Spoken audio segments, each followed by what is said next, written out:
Gamaggamni raawwiin karoora hojii baatiiwwan salgan darbanii bakka ministeerri muummee Dr. Abiy Ahmed argamanitti gaggeeffameera. Milkaa'inoonni dameewwan dinagdee gurguddoon galmaan lammiilee fi carraa hojii uumuu fi gumaacha olaanaa taasisu ministeera hojii fi ogummaa Aadde Mufaariyaat Kamiil ibsaniiru. Bara baajetichaatti lammiilee miliyoona 4 fi 900 fi carraa hojii uumuu fi hojjetamaa jiraachuu himaniiru. ለዘጠኝ ወራት ባከናወናቸው ስራዎች hojiiwwan ji'oottan saglan darban keessatti hojjetameen carraa hojii namoota miliyoona 3.4 uumuun danda'ameera. Kunis kan ragaa qabatamaadhaan kan jirudha. Galma karoora keenya keessaas harka 86 milkeessuun danda'amee jira. Barri bajetaa kunis bara milkiis jedhamee kan fudhatamudha. Kana dura hojii hojjetaman akkuma jirutti ta'ee milkaa'ina hojii keenyaaf bara milkiin itti galma ga'e jechuun ni danda'ama. Bara kanas carraa hojii namoota miliyoona 4.9 uumuuf karoorfame keessaa namoota miliyoona 3.4 dhaabbiidhaan akka hojiitti galan ta'ee jira.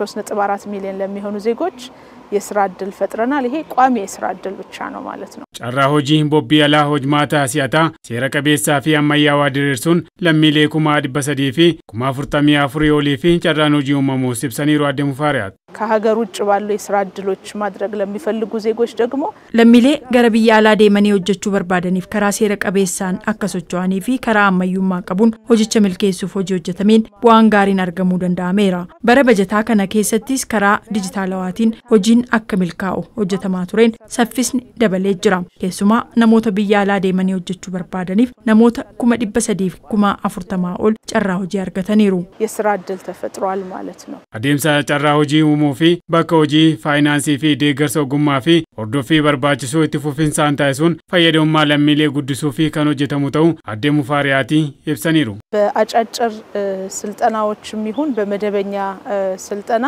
idileedhaan namoota carraa hojii argachuu barbaadaniif leenjiin kennamaa fi tureera. Leenjiin kennamaa ture kun lammiileen hubannoo hojii qabaatanii akka hojiitti bobba'an ta'uu danda'ee jira. Kana biraan leenjii bu'aa qabeessi kenname leenjii interpreneraa irratti kennamaa turedha. Lammiileen leenjii kana fudhatanis carraa hojii naannoo isaanii jiru beekanii akka gara hojiitti bobba'aniif carraa kan uume ture. Kanaanis lammiileen miliyoona 1.2 carraa hojii uummachuun waan wal qabatu irratti leenjii kennee jirra. በተዘጋጁ ዝርዝር ጉዳዮች ላይ አሰልጥነናል። ኢትዮጵያኒ ባቲዋን ሰልገን ደርበን ደሜ ቱሪዝሚ ኮንፈረንሲን bu'aa olaanaa galmeessisuu ministeera turizimii Salaamaawit Kaasaan ibsan. Baatiiwwan salgan darban yaa'inii idil addunyaa ardii fi naannawaa 60 ol gaggeeffamuu kaasanii kan bara darbee yeroo wal fakkaatu yoo madaalamu jijjiiramni guddaan galmaa'us dubbataniiru.